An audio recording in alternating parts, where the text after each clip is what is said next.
Hello everyone, welcome back to the channel. तो जो हमारी सीरीज़ चल रही है जिसमें हम आपका बीएससी फर्स्ट सेमेस्टर फिजिक्स का जो आपका सिलेबस है जो हम सॉल्व कर रहे हैं, और आज है अपना यहाँ पे लेक्चर नंबर 6। तो आज का जो अपना टॉपिक है वो है यहाँ पे एमआई ऑफ सिलेंडर, मतलब कि moment of inertia of cylinder.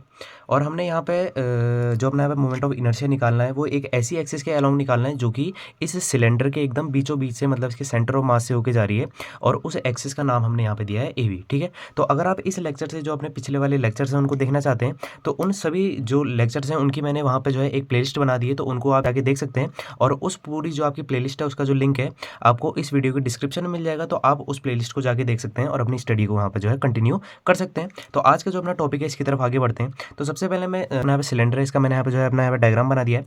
तो सबसे पहले जो इसका यहाँ पर डायग्राम है इसे समझ लेते हैं, और उसके बाद जो अपना यहाँ पे डेरिवेशन है इसको आगे जो है कंटिन्यू करेंगे, है ना। और जैसे हम यहाँ पे जो अपने पिछले लेक्चर्स में करते हुए आए हैं, ये भी जो आपका यहाँ पे डायग्राम है ये भी इनकम्प्लीट है। अभी यहाँ पे जो हम अब जब कंटिन्यू करेंगे तब इसमें मैं यहाँ पे एक जो है स्टेटमेंट लिखूंगा, और तब जो है यहाँ पर आपको जो है डेरिवेशन कंप्लीट होगा, है ना। अगर आप जो है मेरे पिछले लेक्चर देखते हुए आए तो यहाँ पर आपको मेरी बात समझ में आ गई होगी कि यहाँ पर मैं क्या कहना चाह रहा हूँ। ठीक है, तो फटाफट से शुरू करते हैं। तो सबसे पहले अपने जो यहाँ पे डायग्राम को समझ लेते हैं। तो यहाँ पे अपने पास एक जो है सिलेंडर है जिसकी लेंथ है यहाँ पे एल, और इसकी जो यहाँ पे रेडियस है वो है आर। ठीक है, और यहाँ पे हमने इसका क्या निकालना है, मोमेंट ऑफ इनर्शिया निकालना है एक ऐसी एक्सिस के अलोंग जो कि इसके सेंटर ऑफ मास से होकर जा रही है, और उस एक्सिस का नाम है ए बी। ठीक है, तो जैसा कि हम अपने पिछले लेक्चर्स में करते थे, तो सबसे पहले क्या लेंगे, मास पर यूनिट वॉल्यूम, है ना, वॉल्यूम, है ना। इससे पिछले लेक्चर में भी हमने ये निकाला था। अच्छा ठीक है, अब हम यहाँ पे वॉल्यूम ही क्यों निकाल रहे हैं, है ना। ये जो है मैंने आपको इससे पिछले, मतलब कि जो आपका लेक्चर नंबर 5 है उसमें भी समझाया था,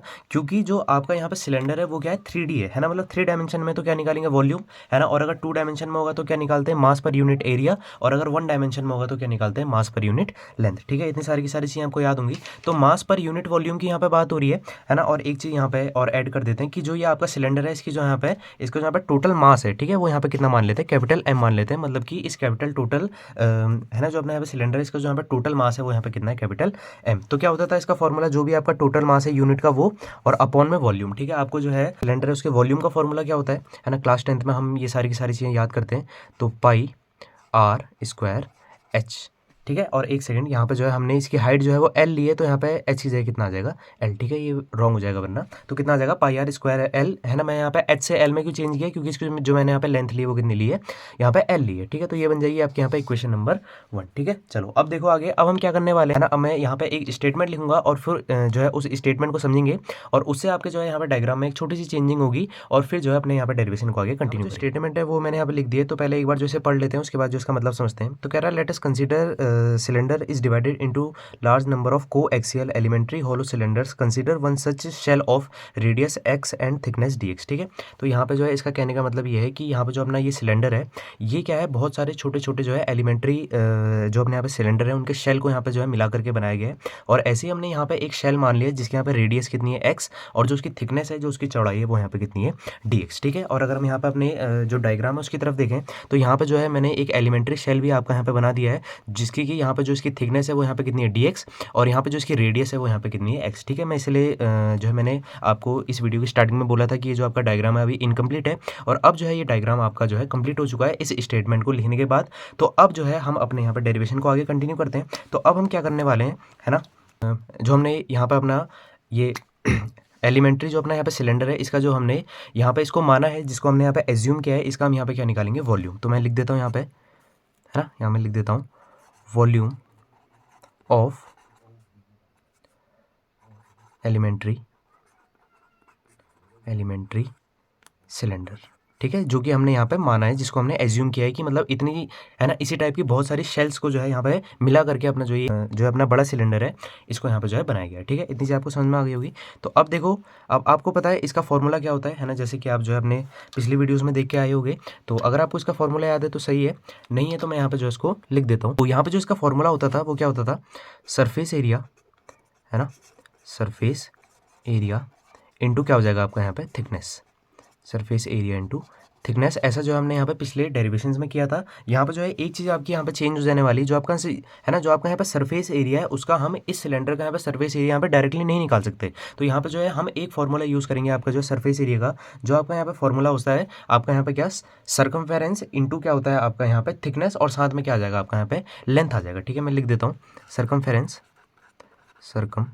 सर्कमफेरेंस इनटू क्या हो जाएगा आपका यहाँ पे लेंथ। ठीक है, ये आपका फॉर्मूला है किसका, सरफेस एरिया को आप इस टाइप से भी निकाल सकते हैं। यहाँ पे जो है हम सिलेंडर का डायरेक्टली हम यहाँ पे जो क्या है अपने यहाँ पे सरफेस एरिया नहीं निकाल सकते, तो इसलिए हमने यहाँ पे सरफेस एरिया के इस फॉर्मूले को यहाँ पे यूज़ कर लिया। ये आपका यहाँ पे है ना, ये आपका यहाँ पे जो है सरफेस एरिया को निकालने का फॉर्मूला है। और साथ में क्या चल रहा है आपका, थिकनेस चल रहा है, तो थिकनेस आपका यहाँ पे आ जाएगा। ठीक है, अब जो है इनकी वैल्यूज़ जो है इनको यहाँ पे पुट कर देते हैं। और जो है ध्यान से समझना, देखो यहाँ पे बात हो रही है सरकमफेरेंस की, तो यहाँ पे है ना, यहाँ पे जो है अपना हम ये जो डायग्राम ऐसे देखते हैं, यहाँ पे आपके क्या है, यहाँ पे आपके दो सर्कल हैं, है ना। और आपको पता है जो आपके सर्कल होता है उसको जहाँ पे सरकमफेरेंस का फॉर्मूला होता है वो कितना होता है, 2πr होता है। पर यहाँ पे हम बात कर रहे हैं इस छोटे एलिमेंट्री सेल की, है ना। तो इसमें देखो 2πr है ना, यहाँ पर आपका टर्म आ रहा है r, और r मतलब रेडियस, और जो आपका ये यहाँ पे जो आपका छोटा वाला सिलेंडर है इसका जो यहाँ पे रेडियस है ये कितना है, x। तो इसका मतलब जो आपका यहाँ पे सरकमफेरेंस हो जाएगा, इसका यहाँ पे जो वैल्यू हो जाएगी वो कितनी हो जाएगी, 2πr नहीं होगी, क्योंकि हम यहाँ पे जो है बड़े सिलेंडर की बात नहीं कर रहे, हम यहाँ पे इस है ना, हम यहाँ पे जो है इस एलिमेंट्री सिलेंडर की बात कर रहे हैं, जिसको हमने यहाँ पे माना है, जिसको हमने यहाँ पे एज्यूम किया है। तो इसका मतलब इसके सरकमफेरेंस का फॉर्मूला यहाँ पे कितना हो जाएगा, 2πx। ठीक है, तो कितना 2πx हो जाएगा। बात करते हैं इसकी लेंथ की। ठीक है, अब देखो जितनी लेंथ इस बड़े वाले सिलेंडर की होगी उतनी ही लेंथ इसकी भी होगी, तो सीधी सी बात है। तो इसका मतलब जहाँ पे ये लेंथ है तो इस लेंथ की जगह कितना आ जाएगा, L, है ना। और बात करते हैं थिकनेस की, तो देखो है ना, जो आपका यहाँ पे जो ये एलिमेंट्री सिलेंडर है जिसको हमने यहाँ पे एज्यूम किया है, उसके यहाँ पे थिकनेस की बात करते हैं, तो इसकी थिकनेस कितनी है, dx। तो यहाँ पे इसकी जो थिकनेस है उसकी जगह कितना आ जाएगा, dx। तो ये हो गया आपका यहाँ पे, है ना, ये आपका वॉल्यूम निकल के आ गया आपके एलिमेंट्री सिलेंडर का। तो इसको बना लेते हैं यहाँ पे इक्वेशन नंबर 2। अब देखते हैं इसको अगले पेज पे। जैसे कि हम पिछले डेरिवेशंस में करते थे, तो हम क्या निकालेंगे, मास ऑफ एलिमेंट्री ऑफ, है ना, लिख देते हैं एलिमेंट्री सिलेंडर, है ना, जो हमने यहाँ पे सिलेंडर एज्यूम किया है उसका हम यहाँ पे क्या निकालेंगे, मास। ठीक है, और यहाँ पे जो इसका मास है इसको हम यहाँ पे एज्यूम कर लेते हैं डीएम से। इसका फॉर्मूला आपको याद होगा, मास पर यूनिट वॉल्यूम, है ना। ये सारे के सारे जो हैं हमने पिछले वीडियोस में सारे के सारे टॉपिक्स हैं जो आपके यहाँ पे कवर किए होंगे, तो अगर आपने उन वीडियोज़ को देखा होगा तो फॉर्मूलेज आपको याद होंगे, है ना। और वॉल्यूम ऑफ सिलेंडर, ठीक है, यहाँ पे जो है हमने सिलेंडर लिया है तो यहाँ पे क्या आ जाएगा, सिलेंडर। ठीक है, और यहाँ पे कौन से सिलेंडर की बात हो रही है, जो आपका यहाँ पे ये छोटा वाला सिलेंडर है ना, जिसको हमने एज्यूम किया है, इस सिलेंडर के मास निकालने की यहाँ पे बात हम कर रहे हैं। ठीक है, तो कितना आ जाएगा, डीएम इज इक्वल्स टू, तो देखो क्या कर रहा है, मास पर यूनिट वॉल्यूम, है ना, यहाँ पे वॉल्यूम लिख लेंगे नीचे, मास पर यूनिट वॉल्यूम, है ना। तो मास पर यूनिट वॉल्यूम है, तो इसका मतलब क्या होगा, अपनी इक्वेशन नंबर 1 है उसकी वैल्यू हम यहाँ पर रख देंगे। तो कितना है, m/πr²L। तो इसका मतलब यहाँ पे इक्वेशन नंबर 1 से यहाँ पर आ जाएगा मास पर यूनिट वॉल्यूम, तो कितना हो जाएगा, m/πr²L। ठीक है, इतनी बात आपको मेरी समझ में आ गई होगी। यहाँ मल्टीप्लाइड बाय, तो कह रहा है वॉल्यूम ऑफ सिलेंडर, ये भी हमने निकाला है, जिसको हमने यहाँ पे बनाया अपना इक्वेशन नंबर 2। तो कितना आ जाएगा, 2πx मल्टीप्लाइड L और मल्टीप्लाइड dx। तो कितना आ जाएगा, 2πx मल्टीप्लाई L और मल्टीप्लाई कितना हो जाएगा, dx। ठीक है, इतनी बात आपको मेरी समझ में आ गई होगी। चलो अब देखो आगे, तो यहाँ पे आपका क्या है, L से जो है आपका L यहाँ पे कैंसिल आउट हो जाएगा, है ना, पाई से जो आपका यहाँ पे पाई कैंसिल आउट हो जाएगा, है ना। तो क्या बच जाएगा यहाँ पे जो है, यहाँ पे इसको काट करके जो यहाँ पे चीज़ें बच रही हैं, तो कितना हो जाएगा, 2mx, है ना। तो 2m, है ना, 2mx dx, है ना। और नीचे क्या बच रहा है आपका r², तो कितना आ जाएगा आपका यहाँ पे r²। ठीक है, तो ये अपना जो है मास भी निकल के आ चुका है, तो इसको यहाँ पे जो है इक्वेशन नंबर 3 बना देते हैं। और अब जो है हम फाइनली यहाँ पे निकालेंगे मोमेंट ऑफ इनर्शिया, किसका, इस हॉलो सिलेंडर का, जिसको हमने यहाँ पे एज्यूम किया है। फिर उसका यहाँ पे जो है इंटीग्रेशन कर देंगे, फिर जो है उससे क्या होगा, उससे जो अपना ये बड़ा वाला सिलेंडर है जिसकी यहाँ पर रेडियस r है, उसका क्या निकल के आ जाएगा, मोमेंट ऑफ इनर्शिया। ठीक है, तो इसको जो है आगे यहाँ पर कंटिन्यू करते हैं। तो यहाँ पर हम लिख देते हैं moment of inertia, moment of inertia of small cylinder, है ना, मतलब जिसको हमने एज्यूम किया है सिलेंडर,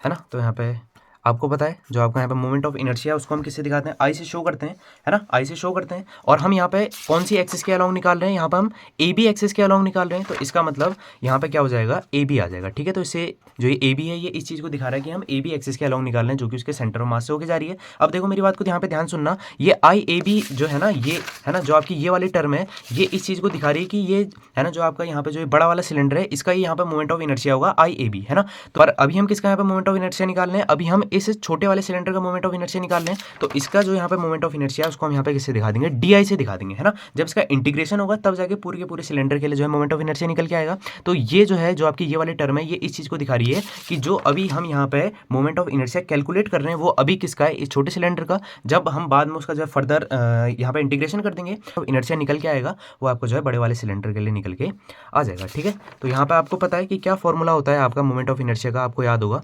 m/r², ठीक है। ये आपका जो फॉर्मूला है मोमेंट ऑफ इनर्शिया के लिए। तो इसमें जो जो वैल्यूज़ हमारे पास हैं उनको हम यहाँ पे रखते हैं और फिर उसको यहाँ पे सॉल्व करते हैं। अब देखो मेरी बात को यहाँ पे ध्यान सुनना, यहाँ पे हम इस छोटे सिलेंडर के लिए क्या निकाल रहे हैं, मोमेंट ऑफ इनर्शिया। तो जो इसका यहाँ पे मास माना है वो हमने यहाँ पे कितना माना है, dm, तो इस m की जगह कितना आ जाएगा, dm आ जाएगा। तो ये यहाँ पे चेंजिंग होती है। अब जो इसकी वैल्यूज़ हैं इनको यहाँ पे रखते हैं और उसके बाद इसको सॉल्व कर देते हैं।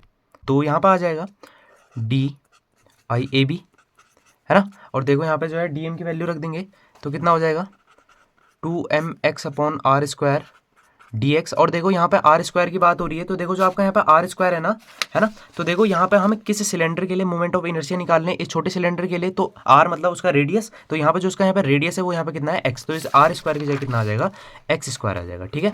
तो बस अब यहाँ पे जिस चीज़ की यहाँ पे है ना, जो आपकी कॉन्स्टेंट है उनकी यहाँ पे इंटीग्रेशन नहीं होगी, वो आपके जो इंटीग्रेशन के साइन के बाहर, और जिनकी जो आपके यहाँ पे कॉन्स्टेंट नहीं है उनका यहाँ पे क्या हो जाएगा, इंटीग्रेशन। और हमको जो है अपने जो अपना यहाँ पे बड़ा वाला सिलेंडर है उसके लिए क्या निकल के आ जाएगा, मोमेंट ऑफ इनर्शिया। तो कर देते हैं इंटीग्रेटिंग बोथ साइड्स, ठीक है। तो यहाँ पे जो है दोनों साइड इंटीग्रेशन कर देंगे, तो यहाँ पे जो है इंटीग्रेट हो जाएगा DIAB, है ना। और यहाँ पे देखो 2 आपका क्या कांस्टेंट है, यहाँ पे जो है x की यहाँ पे जो मल्टीप्लाई x के साथ हो जाएगी तो कितना बन जाएगा, x³ बन जाएगा। और जो कांस्टेंट है वो बाहर आ जाएंगे, 2m/r² कांस्टेंट है बाहर आ जाएगा।